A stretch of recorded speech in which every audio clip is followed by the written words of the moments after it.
जब उनको बताया गया कि ये सब ज्ञान को महत्व देता है, तो ब्रह्मा जी ने क्या किया, सबसे पहले थोड़ा सा महाभारत का प्रसंग लिख दिया।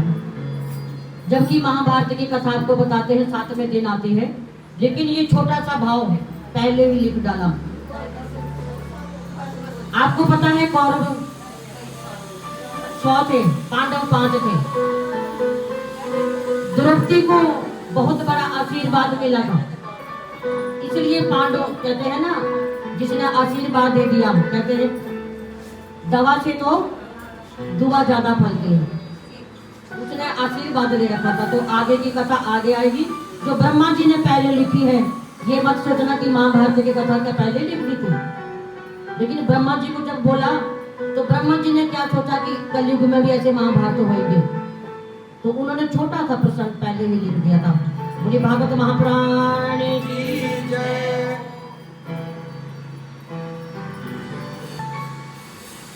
5 पांडव थे, 100 कौरव थे, और उसमें दुर्योधन धरती पे पड़े पड़े रो रहे हैं। कहते हैं ये क्या हुआ,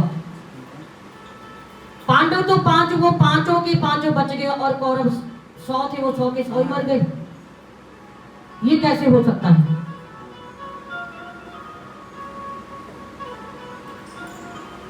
अश्वत्थामा कहते हैं अब मुझे बताओ क्या करना है, मुझे बताओ क्या करना है। दुर्योधन क्या कहता है, तुम, क्योंकि वहां पे कितने सालों तक, कितने वर्षों तक महाभारत की कथा हुई, लड़ाई हुई थी, उसमें अलग अलग शिविर में अलग अलग लोगों के शिविर बनते थे, कह रहे अलग अलग। तो दुर्योधन अश्वत्थामा से कहते हैं जाओ, जहां पे पांडवों का शिविर लगा हुआ है वहां जाओ, और वहां उनके 5 के सर काट के ले आओ, तब जाके मुझे शांति मिलेगी। अश्वत्थामा जाते हैं और एक बड़ा सा थाल ले जाते हैं, कहते हैं सर काट के और थाल में सजा के ले आओ, ढक के लाना।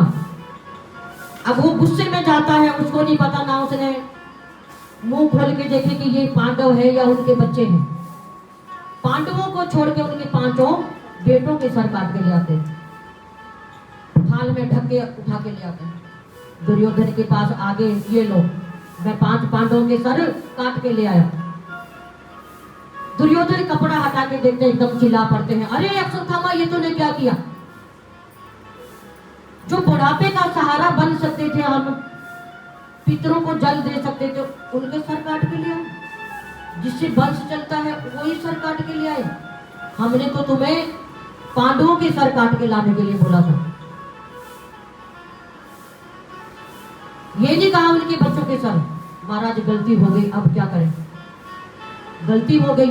अभी बात कर ही रहे थे, उतने में द्रौपदी रोते हुए दौड़ी दौड़ी भगवान के पास चली जाती है कि मेरे साथ ऐसा हो गया, हमारे बच्चों के सर काट के ले गए और महाराज आप कुछ नहीं कर पा रहे। भगवान कहते हैं द्रौपदी तू ही बता मैं क्या सजा दूं अश्वत्थामा को, ये काम उसने करा है, अगर तू बोले तो उसका भी सर काट देता हूं।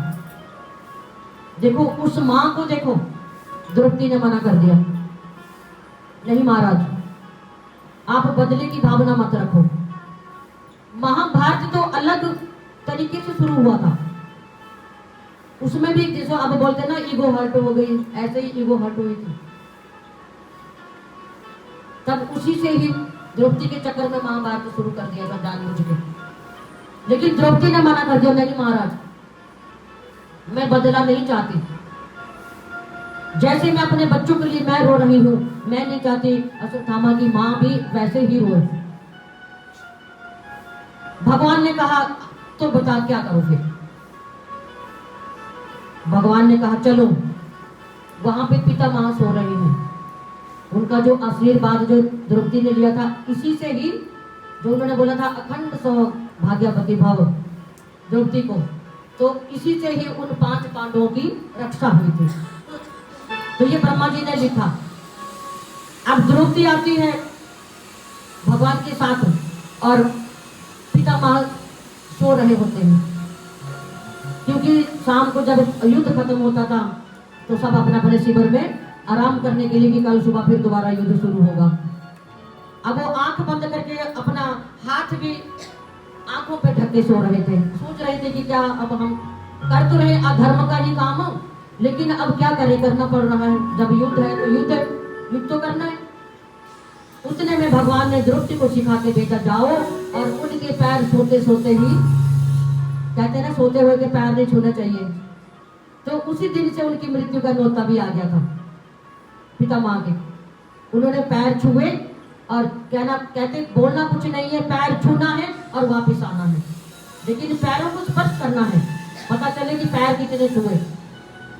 द्रौपदी जाके पैर स्पर्श करती है और उनके मुख से एकदम निकलता है अखंड सौभाग्यवती भाव। चलो जी, हो गया काम। अब ये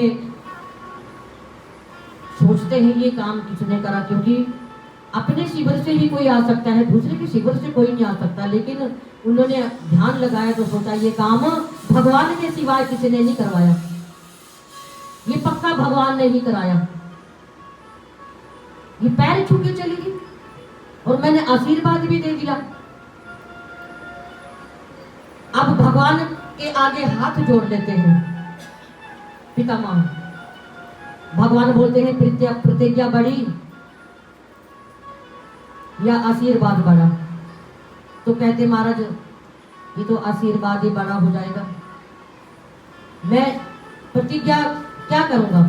अब मैं यही प्रतिज्ञा करता हूं कि जब मेरे प्राण निकले तो आप मेरे सामने खड़े होने चाहिए, ये पितामह ने बोला। अब जो हो गया सो हो गया। अब भगवान ने सोचा अब सारी सुख शांति हो जाएगी, देखो अब जो होना था हो गया, सर काट के भी ले गए, अब आगे का देखा जाएगा जो भी होगा। तो भगवान शांति करवा के अपने धाम को जाने लगे, ये अब अपना देखे जाके। तो आगे जाके फिर उनको ध्यान आया कि अब उनके प्राण छूटने वाले हैं पितामह के, तो अब जाके आगे थोड़ा सा जाके फिर वापस आते हैं भगवान। अब द्रौपदी ने बोला कि भगवान शायद कुछ भूल गए, मुझे बताना कुछ भूल गए। अब द्रौपदी कहती मेरे लिए भगवान आए, उधर से अर्जुन कहते नहीं नहीं नहीं नहीं मेरे लिए आए हैं, सब लोग यही कहते नहीं नहीं नहीं मेरे लिए आए हैं। युधिष्ठिर कहते हैं नहीं मेरे लिए आए हैं, भीम कहते नहीं मेरे लिए आए हैं, ये कुछ हमें बताने आए हैं। भगवान ने हाथ जोड़े, कह रहे मैं तो किसी के लिए नहीं आया हूँ, एक पितामह की प्रतिज्ञा थी कि जब मैं अंत समय पे जब मेरे प्राण छूटे तो भगवान मेरे सामने खड़े होने चाहिए। मैंने इतने पाप धरती पे किए हैं, मैंने अधर्म का ही मैंने काम किया है, अधर्म का ही मान सम्मान किया मैंने, धर्म के रास्ते पे मैं नहीं चल पाया। तो अब मैं माफी चाहता हूं और भगवान के सन्मुख दर्शन चाहता हूं। तो इसलिए भगवान कह रहे मैं किसके लिए आया हूं, पितामह के। तो इसमें छोटा सा भाव भी आता है, कैसे कहते हैं, तो करना स्वामी इतना तो करना स्वामी, जब प्राण तन से निकले इतना तो करना स्वामी, जब प्राण तन से निकले गोविंद नाम लेकर, गोविंद नाम लेकर, जब प्राण तन से निकले इतना तो करना स्वामी, जब प्राण तन से निकले गोविंद नाम लेकर, गोविंद नाम लेकर, जब प्राण तन से निकले।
मैं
भागवत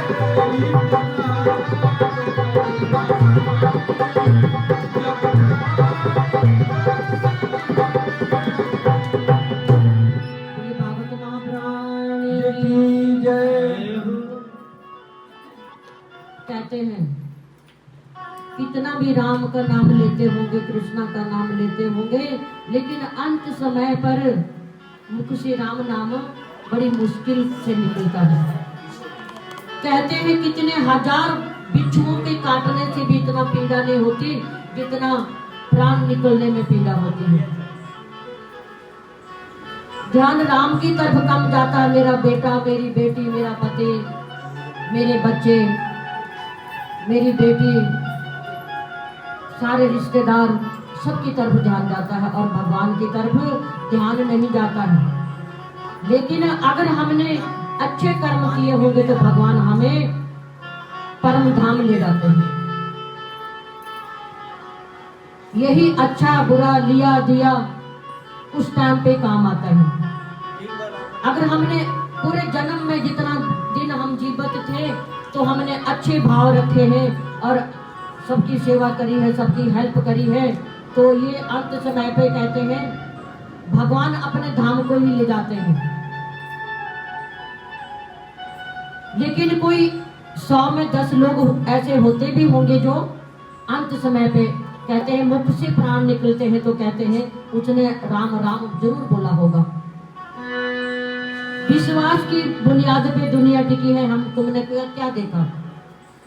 हमने तो उसको सुना भी नहीं, राम बोला कि शाम बोला, लेकिन जब ये कहावत बनाई है तो ये सच्ची होगी।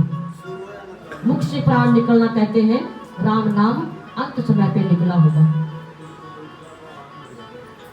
बोली भागवत महापुराण की। तो अब भगवान ने सोचा कि मैं अब चलूं, ये भी काम हो गया, इनको भी मुक्ति मिल गई, चलो। तो अब आगे जाते हैं तो कहते हैं अश्वत्थामा रास्ते में बैठा हुआ है। अभिमन्यु की पत्नी के गर्भ में पांडवों का अंश पल रहा था। तो उन्होंने क्या सोचा, मैं तीर चला दूंगा, गर्भ के अंदर ही उसको मार दूंगा, क्योंकि वो बच जाएगा तो फिर दोबारा वो भी कुछ करेगा। तो उसने तीर चलाया, अश्वत्थामा ने, उत्तरा के गर्भ के ऊपर। अब उत्तरा दौड़ी दौड़ी जाती है भगवान के पास कि मेरी सास की भी रक्षा करते हैं तो शायद मेरी भी रक्षा करेंगे। तो भगवान ने देखो 24 अवतार लिए हैं, 24 अवतार। अब की बार जो भगवान ने जो काम किया है ये बहुत ही बड़ा काम किया है।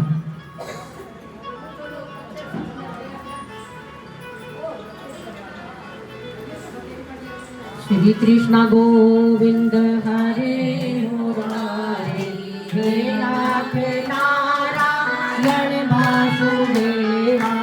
श्री कृष्ण गोविंद हरे मुरारे, हे नाथ नारायण वासुदेवा। श्री कृष्ण गोविंद हरे मुरारे, हे नाथ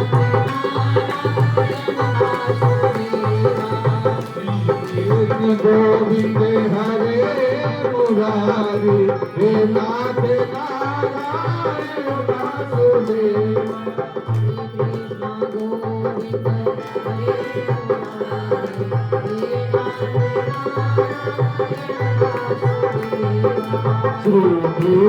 गोविंद हरे मुरारी, हे नाथ नारायण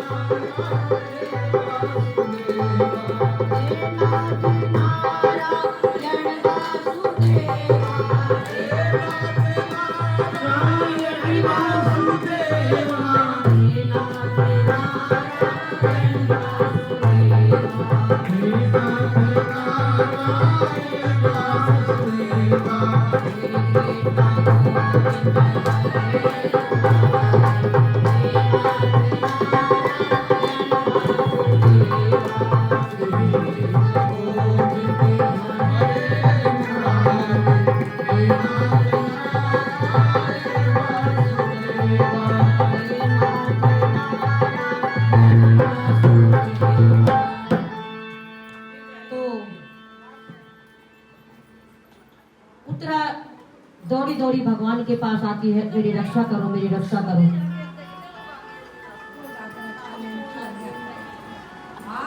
अब अस्त्र चलाया उत्तरा के गर्भ पे। अब भगवान ने क्या किया, उत्तरा के गर्भ में जाते हैं। पहली बार भगवान ने अवतार के बिना ये काम किया है। देखो भगवान पे देखो, इतना बड़ा काम उत्तरा के गर्भ में जाके रक्षा चक्र बनाया कि कितने भी तीर आए, कितनी भी तलवारें आए, उस गर्भ पे कोई असर नहीं पड़ेगा। जाके सुरक्षा चक्र बनाते हैं भगवान गर्भ के अंदर और फिर वापस बाहर आ जाते हैं, फिर वापस आ जाते हैं। अब भगवान ने सोचा अश्वत्थामा को क्या सजा दे, तो कहते हैं उसको भी अमर रहने का वरदान था। अश्वत्थामा को, उसको भी कोई मार नहीं सकता था। अब उनको मारा तो नहीं, लेकिन उनके सर के बाल काट दिए, गंजा कर दिया। अश्वत्थामा को गंजा कर देते हैं और उनके सिर पे एक मणि थी, मणि, उस मणि को बुरी तरह से खरोच के निकाल के, खड्डा करके उस मणि को निकाल लेते हैं। अब सजा तो मिलेगी। भगवान ने सोचा मारना नहीं है, वो मरेगा भी नहीं, क्योंकि उसको भी वरदान था अमर रहने का। अब इसने कुछ भी करे, कुछ भी, लेकिन इसको अपमानित थोड़ा कर देते हैं ताकि वो आगे जाके कुछ ना करे और काम ना करे। मणि निकाल लेते हैं। कोई भागवत महापुराण की के गर्भ से अब उसने बदले की भावना रख ली। अश्वत्थामा ने कि बदला जरूर लूंगा, लेकिन बदले के ऊपर भी कामयाब नहीं हुआ। लेकिन उसको उसने उसी दिन से सोच लिया कुछ ना कुछ। इसीलिए तो महाभारत फिर आगे जाके अब ये कथा 7वें दिन आएगी। उत्तरा के गर्भ से सुरक्षित राजा परीक्षित प्रकट होते हैं। बोलिए राजा परीक्षित महाराज की जय। अब राजा महाराजा निकलते ही कुछ दिन बाद ही, क्योंकि ये तो कथा है और सच्ची कथा है, कुछ दिन बाद ही उनको राजा बनाया जाता है। राजा बनाया जाता है। अब वो राजपाट करने लगे। राजपाट करने लगे तो कई साल बीत जाते हैं। एक दिन सोचा, बैठे बैठे सोच रहे थे कि राजघराने की कुछ सफाई कर ले। मंत्रियों को आदेश देते जाइए और राजघराने की सफाई करो। अब सफाई करते करते करते करते राजघराने में एक बहुत बड़ा सोने का मुकुट मिला, हीरे ज्वारात से जड़ा हुआ बहुत बड़ा मुकुट मिलता है। तो वो मुकुट साफ सूफ करके पूरा चमका के राजा को पहनाया जाता है। राजा राजपाट करते हैं। वो मुकुट पता, जरासंध का मुकुट था वो, जो राजा को पहनाया गया। कितने करोड़ों अरबों का होगा वो, इतना बड़ा मुकुट था। और साफ करके किसी को पता भी नहीं कि किसका मुकुट है। जैसे ही पहना तो राजा का दिमाग खराब हो गया, क्योंकि वो पता नहीं कितने राजाओं को लूट के राजा जरासंध ने बनाया था। जरासंध कौन थे? कंस के ससुर, उनका मुकुट था वो, जो राजा परीक्षित को बनाया गया। साफ सूफ किया और राजा को पहना दिया। अब मुकुट जैसे सिर पे रखा तो राजा पागल हो गया। कहता आज मैं तो शिकार खेलने जाऊंगा जंगल पे, मैं ये करूंगा, मैं वो करूंगा, प्रजा के ऊपर ये हुक्म चला रहा, वो हुक्म चला रहा। वो पागल जैसे हो गया, शिकार खेलने जाऊंगा। राजा महाराजाओं को शिकार खेलने का क्या मतलब, उनको तो प्रजा चलानी है। पहले तो राजा महाराजा ही होते थे, कोई ऐसे प्रधान या फलाना, ये कोई क्या बोलते हैं, ये क्या होते हैं, निगम पार्षद, कोई एमएलए, कोई फलाना, राजा ही होते थे। राजाओं का ही राज होता था, राजा ही ऑर्डर करते थे अपने मंत्रियों को, ये करो वो करो। अब कहते हैं उसका दिमाग खराब हो गया, क्योंकि वो अच्छी संगत का मुकुट नहीं था, कोई भगत वालों का, कीर्तन वालों का मुकुट नहीं था। जरासंध भी तो हत्यारा अत्याचारी था। अब कहते हैं जैसे संगत वैसी ही रंगत। आप गिरगिट के साथ रहोगे तो उसी तरह रंग बदलते रहोगे। भागवत वालों के साथ रहेंगे तो भागवत वाले कहलाएंगे। अरे वहां कथा हो रही है बसंत गांव में, आज नाम के लिए दुनिया युद्ध कर रही है, नाम हो। और बसंत गांव वाले इतने इतने अच्छे लोग, भाग्यशाली लोग, उनका तो नाम ही नाम चलता था। बसंत गांव, बसंत बसंत, बाहर आ गई बसंत में, कथा हो रही है। फिर आने में लोग थोड़ा कंजूसी कर रहे हैं, जो ज्यादा भाव वाले हैं वो अपना पहुंच जाते हैं, और जो भाव वाले नहीं हैं थोड़ी देर बाद चलेंगे, थोड़ी देर बाद चलेंगे। तभी तो कथाओं में बार बार समझाया जाता है कि आज का काम कल को मत छोड़ो, कल का परसों को मत छोड़ो, अभी का बाद में मत छोड़ो। बाद तो बाद ही है, बाद पहले कभी नहीं आएगा, ना पहले आने देगा उसको बाद वाले को पहले। बाद तो बाद ही रहेगा, पहले वाला पहले रहेगा। कलाकार के साथ रहेगा तो बोलेंगे ये बड़ा बहुत बड़ा कलाकार है, जैसे ये भाई लोग कलाकार हैं, कलाकारी दिखा रहे हैं। हम तो इतने बड़े कलाकार नहीं, लेकिन ये कलाकार हैं, इनके बिना हम नहीं कर पाएंगे। और आप भी सबसे बड़े कलाकार हैं, आपके बिना भी हम नहीं कर पाएंगे। लेकिन थोड़ा कंजूसी का थोड़ा सा हमारा भी मन ऐसा हो जाता है कि हाँ बसंत गांव वाले लोग भाव तो बहुत बड़ा रखते हैं, लेकिन आने में क्यों संकोच करते हैं। देखो उनका ऑपरेशन है, लेकिन वो भी आके भी हाजिरी दे रहे, उनका मन भी वहां घर में नहीं लगा। इसको बोलते बस भाव ही होता है। जिनका मन, जिनको पता है कथा हो रही है, उनका मन घर पे नहीं लगता। बोलिए बाके बिहारी लाल की जय, बोलिए भागवत महापुराण की जय। कलाकार के साथ रहोगे, कलाकार कहलाओगे। सत्संगियों के साथ रहोगे, बोले सत्संग वाले जा रहे हैं, भागवत वाले जा रहे हैं। ये भागवत हम लोग नहीं कर रहे हैं, आपका प्यार प्रेम हमसे करवा रहा है। ये मेरा, जब से मैंने भागवत सीखी थी 2021-22 से, तो सबसे पहले मेरे मन में बसंत गांव याद आया था। अब मेरी कथा और भी 4-5 हो चुकी है, लेकिन बसंत गांव में पहली बार हो रही है। तब से ही मन में भाव रखो तो पूरा होता है। आप भी कथा कीर्तन में बैठ के जो भाव रखते हैं मन में, वो हमेशा पूरा होता है। तो कहते हैं कि जरासंध का वो मुकुट राजा को परेशान कर गया, राजा पागल हो गया। शिकार खेलने जंगल में चला जाता है, जंगल में जाके बियाबान जंगल में जाके कई दिन हो गए भटक जाता है, भूख प्यास से भटक जाता है, दिमाग काम नहीं कर रहा।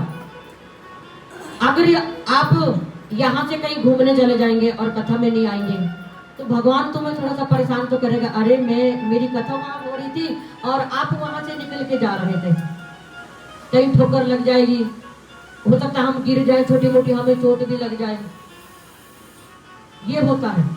अब राजा ने मुकुट पहना, राजा के मन में हिंसक आ गया और जाके ये वो करना, और जाके बियाबान जंगल में भूख प्यास से तड़प जाता है, जोर जोर से आवाजें देने लगता है, कोई है तो पानी पिला दो, कोई है तो पानी पिला दो। अब कोई आसपास में हो जब तो इतने बियाबान जंगल में कौन होगा। भूत प्रेत भी आजकल सुरक्षित जगह में बैठते हैं, बियाबान जंगल में वो भी नहीं बैठेंगे, वहां उनको क्या मिलेगा, लकड़ियां थोड़ी खाएंगे। वो भी ऐसी जगह में बैठेंगे कि यहाँ से कोई शिकार आएगा, हम उसको अपना शिकार बनाएंगे। शेर भी ऐसे बियाबान जंगल में क्यों बैठेगा, उसको भी खुशबू आ जाती है, कहीं यहाँ से इंसान भी जाएगा, यहाँ से जानवर भी जाएगा, वो अपने भाव से वही बैठेगा। बोली भागवत महापुराण की जय। तो राजा जोर जोर से चिल्लाने लगता है, पानी पिला दो, पानी पिला दो, पानी पिला दो। अब राजा को कोई पानी कौन पिलाएगा वहां पे। और आगे चलता है तो वहां पे एक छोटी सी कुटिया, कुटिया के बाहर एक संत महात्मा अपने ध्यान में बैठे थे, आंख बंद करके। जब ध्यान में बैठते हैं तो शिव जी भी ध्यान में बैठते हैं, वो इधर उधर की सुनते नहीं है। आजकल पता शिव जी धरती पे आए, भगवान सावन में धरती पे आते हैं, लेकिन जब ध्यान में बैठते किसी की नहीं सुनते। वो समाधि लगाते हैं, अपने टाइम से ही समाधि टूटती है उनकी।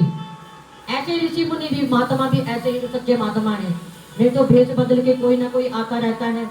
हम लोग महात्मा है, साधु है, संत है। वो नकली साधु, उनकी संडे या मंडे की छुट्टी पड़ती है, वो मांगने निकल पड़ते हैं साधु बाबा का भेष बना के। ऐसे साधु नहीं होते थे जब। अब साधु बाबा अपने ध्यान में बैठे हैं। अब वो गुस्से में राजा परीक्षित कुछ पत्थर वत्थर ढूंढने लगते हैं, कुछ ऐसा ढूंढने लगते हैं कि मैं इसको मारूं। इसको क्या सुनाई नहीं पड़ रहा, मेरे को प्यास लगी है, पानी पिला दो, पानी पिला दो, कब से बोल रहा हूँ। और आगे जाके फिर बोलता है, पानी पिला दो, बहुत बड़ी प्यास लगी है, पानी पिला दो। अब वो तो अपने ध्यान में बैठा, उनका चाहे पानी मांगो, चाहे, क्योंकि वो भी भूखे प्यासे बैठे, उनको कौन पानी पिला रहा है कि वो ध्यान में बैठे थे, उनको तो भगवान ही पानी पिला रहे। अब पत्थर वत्थर ढूंढ रहा है कि उस साधु को मारूं, लेकिन पत्थर नहीं मिलता है, मरा हुआ सांप मिल जाता है। सांप मिलता है तो सांप को उठाते हैं और साधु के गले में डाल देते हैं गुस्से में। ले, अब बैठा रहा कई दिन समाधि में, क्योंकि उसका दिमाग काम नहीं कर रहा था। अब उसके बाद एक साधु का शिष्य दूर कुछ काम कर रहा था जंगल में, कुछ खाना बनाने के लिए लकड़ियां ला रहा था, पता नहीं क्या ला रहा था। अब जैसे उसने आवाज दी तो उसको उस तक भी आवाज गई। अब वो देखने लगा कौन है, तो जैसे उसने गले में सांप डाला मरा हुआ, तो उसके एक शिष्य ने देख लिया, साधु के शिष्य था कोई चेला। अब वो भागा भागा भागा भागा जाता है, साधु का बेटा भी था। अब साधु के घर में जाके बोलता है कि तुम्हारे बाबा के गले में किसी ने मरा हुआ सांप डाल दिया है। अब बेटा कुछ काम कर रहा था, लेकिन सुनते ही भागा भागा आ गया। मेरे बाबा तो अपने ध्यान में बैठते हैं, ऐसा घिनौना काम किसने कर दिया। दौड़ा दौड़ा आता है और आते ही जोर जोर से चिल्लाता है, अरे ये घिनौना काम किसने किया, किसकी हिम्मत हुई मेरे बाबा के गले में डालने की ये मरा हुआ सांप। अब राजा परीक्षित वहां बैठे थे, पर वो ऐसा वैसा देखने में नहीं लग रहे थे, राजा लग रहे थे, कोई बड़ा इंसान लग रहे थे।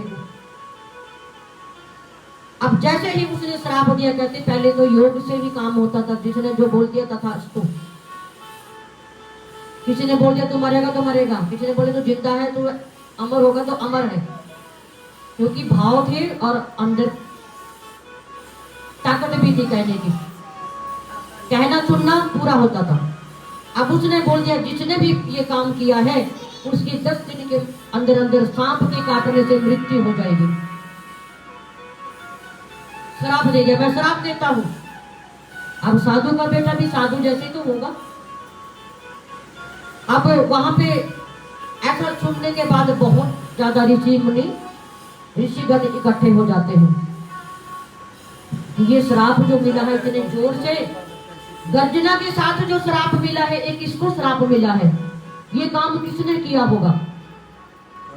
अब ऋषियों ने ध्यान लगाया तो राजा परीक्षित का चेहरा सामने आ गया कि ये काम उन्होंने किया है।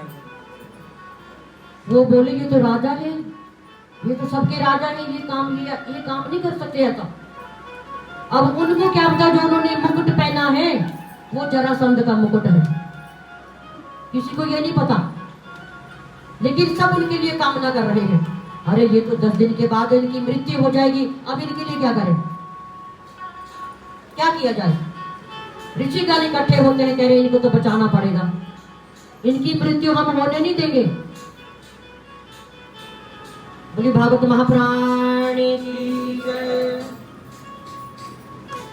वत्सल भगवान की जय हो। तो सब ऋषियों ने सभा इकट्ठी करी, बहुत बड़ी सभा बिठाई कि राजा परीक्षित को बचाना होगा। इनकी 10 दिन के अंदर अंदर हम लोग मृत्यु होने नहीं देंगे। उसके बाद में सबने बोला ये ऐसा काम नहीं कर सकते। अब दूसरा कह रहा उधर से कि तू क्या इनकी तरफ से तो क्यों बोलते, तेरे को क्या पता। अब जो अच्छा काम करेगा तो उसको अच्छा ही बोलते हैं। तो हम भी भागवत कथाओं में बैठते हैं, हमें भी अच्छे काम करने चाहिए, क्योंकि हम कथा सुनते हैं भगवान की, सच्चे मार्ग में चलते हैं। तो हमें कोशिश करें किसी का मन ना दुखाएं और जितना हो सके किसी की हेल्प करें। अब ये कथा संपूर्ण कैसे होगी, ये तुम्हारी हेल्प के बिना संपूर्ण नहीं हो पाएगी। आप कथा में नहीं आएंगे तो संपूर्ण नहीं होगी। कथा किसको सुनाएंगे? आप कथा में दान नहीं करेंगे तो कथा आगे कैसे बढ़ेगी? आप हवन सामग्री नहीं लाएंगे तो हवन कैसे होगा? आप भंडारे की सामग्री नहीं लाएंगे तो भंडारा कैसे होगा? भक्तों के बस में भगवान होते हैं, भगवान अपने आप जुगाड़ खुद कर लेते हैं। भगवान ने दिया तेरा तुझको अर्पण क्या लागे मेरा, ये हमें सच्चाई पे लाना चाहिए। तेरा तुझको अर्पण कर रहे हैं हम, मेरा इसमें कुछ नहीं लग रहा है, ऐसा मन में भाव रखना चाहिए। हम ऐसा बोलते हैं ना, तेरा तुझको अर्पण क्या लागे मेरा। अर्पण हम कोई घर बार को थोड़ी अर्पण कर देते हैं, वो हमारा ही रहेगा, लेकिन जो भगवान ने हमें दिया है उसमें से हम तुच्छ निकाल के भगवान के नाम पे लगाएंगे। तो नाम किसका होगा? भक्तों का। भक्तों का नाम करने के लिए ये भागवत रची गई, ये कीर्तन सत्संग रचे गए हैं। गुरु हमें मार्ग दिखाते हैं, सच्चा मार्ग, तो हम यहाँ तक पहुंचते हैं। ये भी तो है। अगर हमारे गुरु धारण नहीं किए होते तो हमारी हिम्मत नहीं थी जो हम इस गद्दी पे विराजमान होते। ये सब गुरु कृपा से होता है, गुरु कृपा के बिना कुछ नहीं है। तो सबने क्या सोचा कि राजा परीक्षित को बचाना है, कुछ भी हो जाए। इन पे कोई कैसे उंगली उठा सकता है, ये काम इन्होंने नहीं किया। अब ध्यान लगाते तो चेहरा उनका सामने आता है, तो सोचते हैं अब इनका उद्धार कैसे होगा। बोली भागवत महापुराण की। इनके बचाने के लिए क्या करना पड़ेगा? कथा रखनी पड़ेगी, भागवत कथा। शास्त्रों में भी यही लिखा है, जो लिखा होता है हमें सब बताना पड़ता है। उनके लिए बचाने के लिए भागवत कथा का निर्माण किया गया कि 7 दिन की इनके लिए भागवत कथा करेंगे, तो उसके बाद इनका उद्धार होगा, तब बचेंगे ये। तो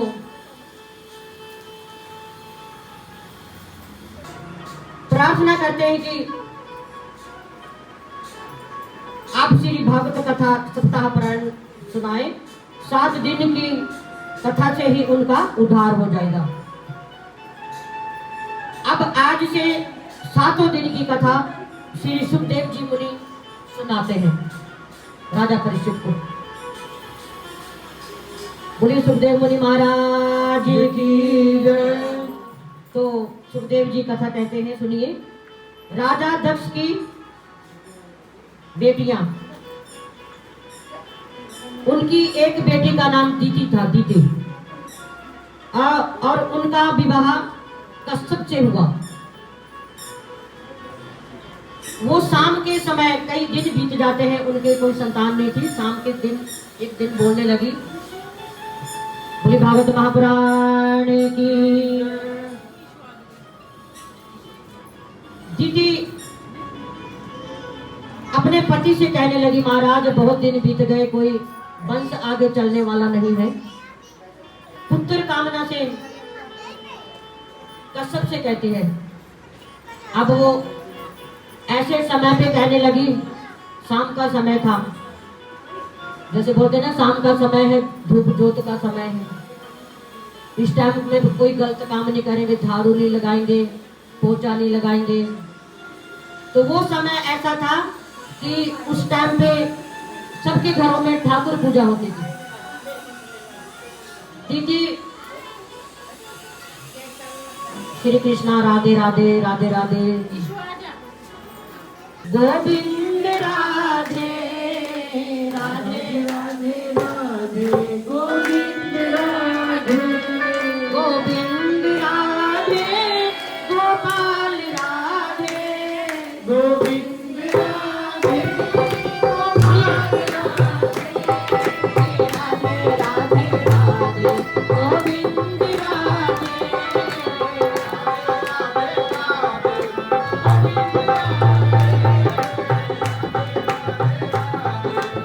गोविंद राधे गोपाल राधे गोविंद राधे गोपाल राधे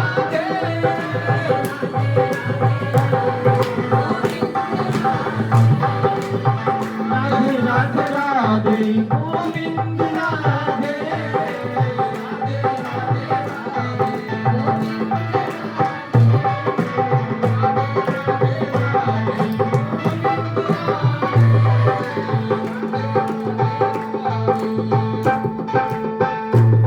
तो दीदी कहती है महाराज हम सोच रहे हैं कोई पुत्र होना चाहिए। तो कश्यप कहते हैं देवी जिस टाइम पे आप ये काम करने के लिए बोल रही हो ये काम अच्छा नहीं है, उचित समय नहीं है। इस टाइम पे श्री कृष्णा गाय लेके आते हैं, उसको गौधुली बेला बोलते हैं। इस टाइम पे सबके घरों में लड्डू गोपाल है पूजा करते हैं। इस टाइम पे शंकर और पार्वती परिक्रमा के लिए आते हैं। देखिए व्यवस्था बनाए रखें। दीदी और जिद कर रही है, नहीं महाराज उत्तर तो चाहिए। अब वो कहते हैं बे टाइम कोई भी काम है वो सफल नहीं होता। अगर सफल हो भी गया तो वो हानिकारक होता है, लाभदायक नहीं होता। आप पुत्र कामना कर रहे हो, अगर पुत्र अच्छे नहीं निकले तो, पुत्र अच्छा नहीं हो तो नहीं वो बैठी है। जुड़वा पुत्र दो पुत्र होंगे लेकिन किसी काम के नहीं होंगे, वो उनकी गिनती राक्षसों में होगी। अब वो हाथ जोड़ के बोलते नहीं महाराज हमारा वंश कैसे चलेगा, तुम कहते हो तुम अंतर्यामी थोड़ी हो, पुत्र होगा तुम्हारे जैसे बुद्धिमान होगा, वो पुत्र हमारा तुम्हारे जैसे ही होगा। मैं पूरी उम्मीद के साथ बोलती महाराज नहीं आप ये मत करो, ऐसा मत कहो हमारे पुत्र ऐसे होंगे। कहते पुत्र होंगे तो ऐसे ही होंगे, उनका नाम राक्षसों में होगा, बड़े बड़े राक्षस होंगे वो बेटे लायक कहलाने लायक ही नहीं होंगे। लेकिन जो तुम्हारा पोता होगा उसका नाम जगत में होगा, कलयुग तक पूरे युगों युगों तक उनका नाम होगा। उनके पोते का नाम था, दो पुत्र हुए हिरणाक्ष और हिरणाकश्यप। जब दीदी ने जिद करी तो वो काम तो होना ही था, तो उनके दो पुत्र गर्भवती होते हैं, दो पुत्र होते हैं। एक का नाम होता है हिरणाकश्यप और एक का नाम होता है हिरणाक्ष। बोली भागवत महापुराण